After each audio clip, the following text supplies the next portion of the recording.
the fuel pump, which is already cleaned with the help of diesel oil. So first thing is you need to fit the O-rings for the fuel pump housing. So in this type of fuel pump, we have almost 3 pieces of O-rings. O-rings, you have to fit it properly.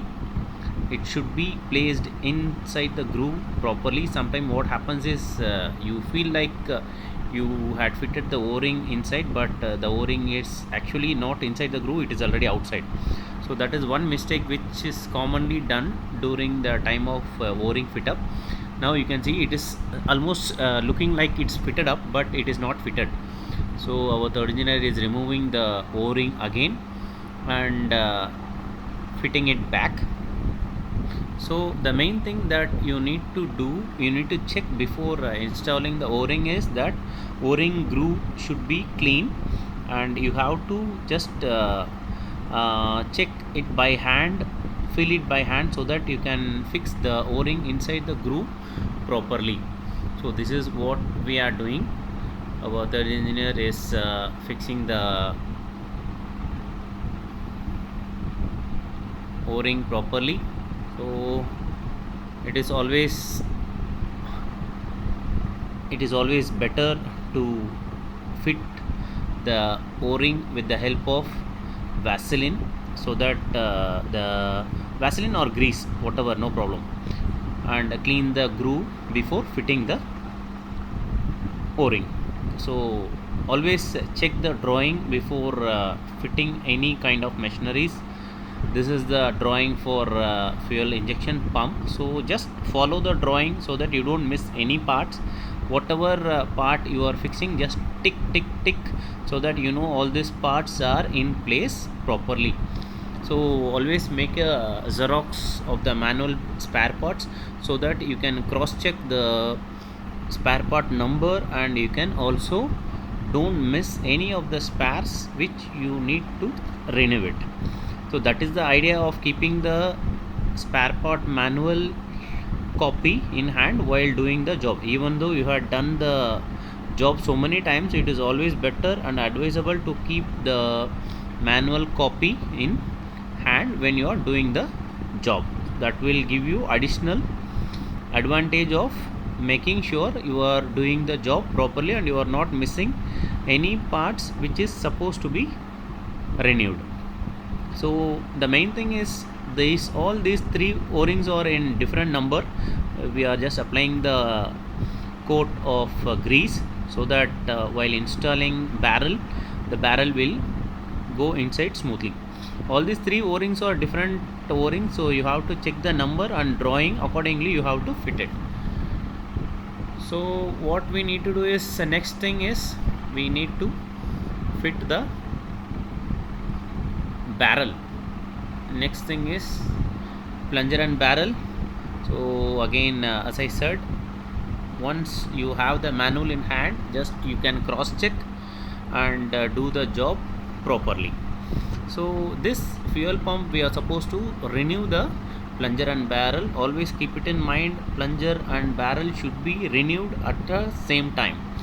You cannot renew plunger at different time and barrel different time. No, both are matched for each other, so you have to use it at a time. You cannot split it with other barrel, new plunger, old barrel, old plunger, new barrel. Cannot.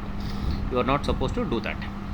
So okay, we are done with fixing of O-rings, and next is the O-ring which is over the barrel. Again, as I said, always ensure you are checking the manual. So just apply a coat of lube oil, so that the barrel goes inside smoothly. So main thing that you need to see here is the barrel hole, the hole which is for the protection hole here. Yeah, this mark should be properly matched, and there will be a double pin on top of the pump housing that should go inside. That's all. So how to check plunger and barrel is okay? So just what you need to do is give a coat of lube oil over the plunger and just keep on top of the barrel. The plunger should go by itself. This is the simple way of checking whether the plunger is okay or not. It should go smoothly without any external push. So that is the idea to check. That is how you have to check whether the plunger barrel is okay or not. So now you can, I showed the marking already. This is the double pin and this is the slot. Just exactly fix on the slot and just give you a brush. That's all. The groove and the pin should match. That's all. So the pump barrel is fixed, and next thing is we have to fix the screw. So new barrel and fix the screw. So again, as I said, these screws, these bolts have their own torque tightening value. So all this torque tightening value you can see in the manual. So you have to just check the manual torque tightening procedure and torque tightening values. Accordingly you can do that. So now we are going to install the screw. Where is the screw? And main thing which we need to always keep it in mind, whenever you are dismantling the fuel pump, do not mix up any of the spares, so that you can avoid spares missing. So if you are opening two number of fuel pump, make it two different trays and two different buckets or something. Whichever you open, number it, mark it on the bucket or tray, and then you open it, and whatever parts you are removing, just keep it on that particular tray. As I say, always keep give a coat of anti-seizure. It's a copper slip or moly coat, anything is okay, so that when you are opening, it won't the bolt won't seize. That is the idea for keeping applying the moly coat. Okay, so total 4 number of bolts we need to fix, and as always I say, the bolt should be tightened in a diagonal manner, so that part you should not miss out. Always wherever you tight, whichever machinery you tight, you follow the bolt tightening sequence. That is very important. And the other reason why I say that you need to keep these spares when after dismantling safely is because these kind of bolts are special materials. They made of special materials, high tensile, and it is done to resist high temperature. So if you miss any of the bolts, if you have bolts in spare, then no problem, you can replace it. But if you don't have any spares, if you miss the bolts, you cannot use a normal bolt. That is not acceptable, and if you use, the bolt may tends to failure, so it will give you new problem. So that to avoid that, always keep all these bolts, nuts, whichever you open. Even it doesn't mean that for fuel pump only, no, for all, for fuel injection valves, even cylinder head, all those things, all any generator related tools, spares, you have to keep it very safely, because once you miss anything, it is very hard to find until unless you have proper spare inventory in hand. If you don't have spare inventory, then again it will be a headache for you, and you have to run up and down chasing for the spares. So okay, we are done with the tightening. So next, after fixing the barrel, next what we need to fit is, that is your number 69, which is non-return valve. So before that, we fix the rack and pinion. So I had already shown in my last video how to do zero setting for this rack and pinion. So just always ensure the groove part is facing towards the housing outside, so that if you fit the lock, it should go inside the groove. That is the idea. So this rack is fitted inside, and next is the pinion. This you mark the zero setting, and in between the two mark of the rack you have to insert the taper surface of the pinion. So once that is done, just turn it and ensure it is turning properly. You can see, if you don't know how to do the zero setting, there just watch the video which is separately made to show how zero setting for this kind of engine is done. Just pull in and out so that your pinion is moving smoothly. So that is the idea. You can see, just turn inside and outside so that you can see the pinion is moving, rotating properly without any problem. Just apply a coat of lube oil so that it gives additional lubrication. So you can see it is now moving very freely. So okay, we are done with the rack and pinion part.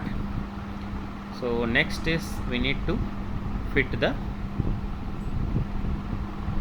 spring plates. So this is the upper spring plate, and next will be the lower spring plate, so that the spring can seat in between. So this is the spring. Just before fixing the spring, just measure the free length of the spring, have a visual inspection, just check the body visually, that's all, nothing much. And both the plates, so before fitting the top side plate, just install the plunger. So along with the lower spring plate, install the plunger. Now the plunger, you can see the marking, you can see the marking on the plunger, so that side should be facing towards, that marking should face. Okay, so it is little troublesome. Just give a coat of lube oil and then it will go by itself. Okay, that's all. See, this is how we do. Yes, it should go by itself. So next thing is you have to fit the thrust cap. Just put some lubrication oil so that it goes smoothly. So how we need to fix this thrust cap? Just install on top of it, and you have to carry the fuel pump to the drilling machine, because since you have to compress the spring, it is better to keep it on the drilling machine before fitting the snap ring. So okay, we kept it.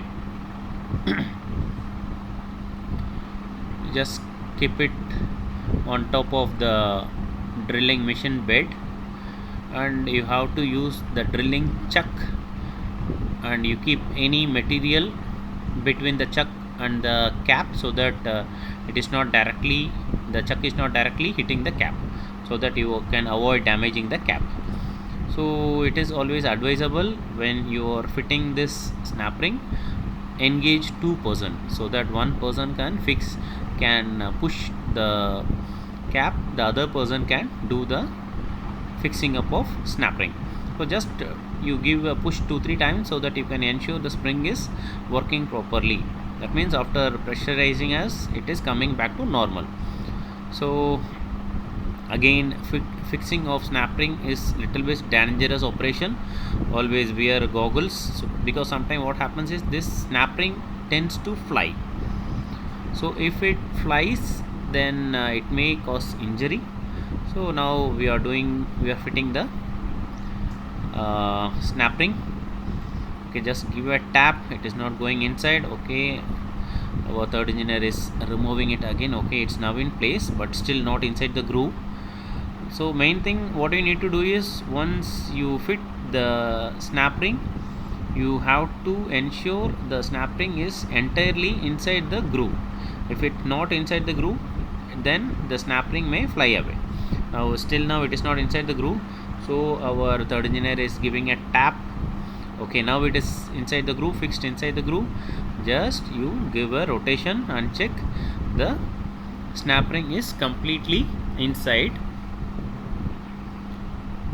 the groove. Okay, so next what we need to do is you have to fix the non-return valve. So you can see the 0 setting. So once you pull the rack fully, it should, the marker should point 35. You can see the marker is pointing 35 number. Yeah, that's all. It is perfectly okay. Now next what we need to do is we need to fix the locking nut for the groove for the rack. So this pin fixing the lock nut is very simple. Take a small screw and screw it on the locking pin, because it got a thread inside. This is how you need to screw it, and just press it and give a push, that's all, and you can remove the screw. And for securing this lock nut, you have to fix the snap ring. It is a very small snap ring, so you have to be very careful. Again, if you have spares, no problem. If you don't have spares, be very cautious, because once it is lost, you cannot fix the pump in place only. So that is the reason I am telling this. So that part is done. Next, finally we are going to fix the non-return valve which is the last stage. Okay,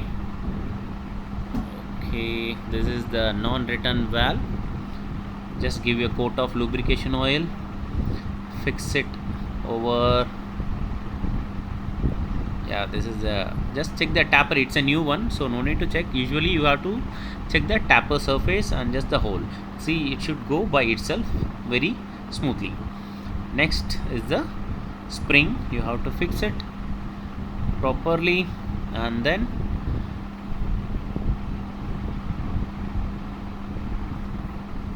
yeah,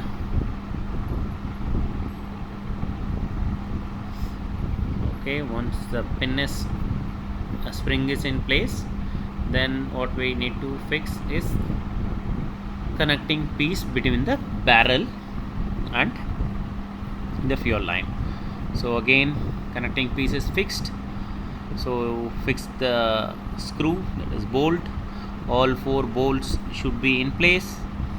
Tighten diagonally, use proper torque value to tighten the screw. So this is how we need to assemble a fuel pump for Zjmd makers. So I believe this video must have given you some information about how to assemble a fuel pump.